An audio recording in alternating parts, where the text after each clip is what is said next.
wulian nyan tuing loi waka abang lenga chayo nga jiti pere na tuing Chinom yo wudi ja wulian nyan tuing loi waka abang lenga chayo nga jiti pere na tuing Chinom yo wudi ja wulian nyan tuing loi waka abang lenga chayo nga jiti tuing jo nyan pawai tuing ngi kuda pawai nga jiti pere na tuing Yo kadai nyir ka pawai tung chang ma jung jana go nyan kui tuing marwai melar pawai jana manu ga tor nyir ga wulian ma jung jana go nyan kui tuing diara bang nyan pawai nyan ring ma men tung chang ma jung jana go nyan kui tuing marwai melar pawai jana manu ga tor nyir ga wulian ma jung jana go nyan kui tuing diara bang nyan pawai nyan ring ma men tung chang ma jung jana go nyan kui tuing marwai melar pawai jana manu ga tor nyir ga wulian ma jung jana go nyan kui tuing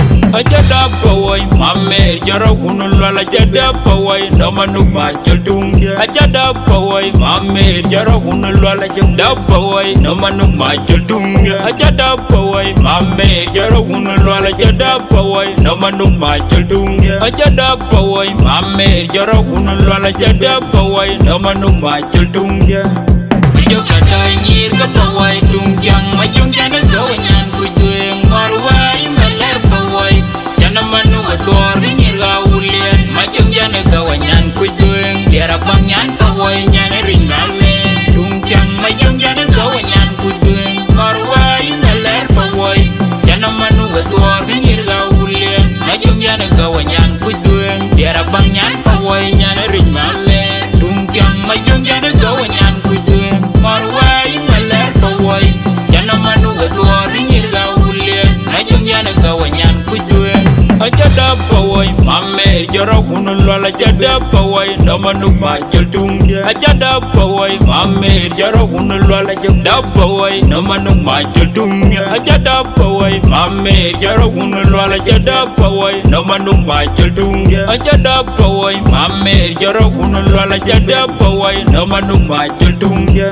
Anjingom yu wude ja wulian nyan tuing loi waka abang lenga chayo nga jiti pere na tuing Anjingom yu wude ja wulian nyan tuing loi waka abang lenga chayo nga jiti pere na tuing Anjingom yu wude ja wulian nyan tuing loi waka abang lenga chayo nga jiti tuing jo nyan pawai tuing ngi kuda pawai nga jiti pere na tuing Yo kadai nyir ka pawai tung jang ma jung jana go nyan kui tuing marwai melar pawai jana manu ga tor nyir ga wulian ma jung jana go nyan kui tuing diara bang nyan pawai nyan ring ma men tung jang ma jung jana go nyan kui tuing marwai melar pawai jana manu ga tor nyir ga wulian ma jung jana go nyan kui tuing diara bang nyan pawai nyan ring ma men tung jang ma jung jana go nyan kui tuing marwai melar pawai jana manu ga tor nyir ga wulian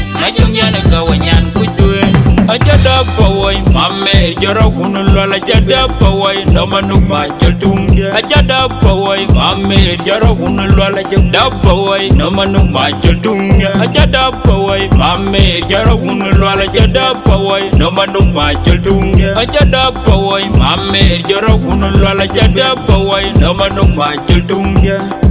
Yo kadai nyir ka pawai tung jang ma jung jana go nyan kui tuing marwai melar pawai jana manu ga tor nyir ga wulian ma jung jana go nyan kui tuing diara bang nyan pawai nyan ring ma men tung jang ma jung jana go nyan kui tuing marwai melar pawai jana manu ga tor nyir ga wulian ma jung jana go nyan kui tuing diara bang nyan pawai nyan ring ma men tung jang ma jung jana go nyan kui tuing marwai melar pawai jana manu ga tor nyir ga wulian ma jung jana go nyan kui tuing Ajada pawai mamer jara gunul wala jada pawai no manu ma chaldung Ajada pawai mamer jara gunul wala jada pawai no manu ma chaldung Ajada pawai mamer jara gunul wala jada pawai no manu ma chaldung Ajada pawai mamer jara gunul wala jada pawai no manu ma chaldung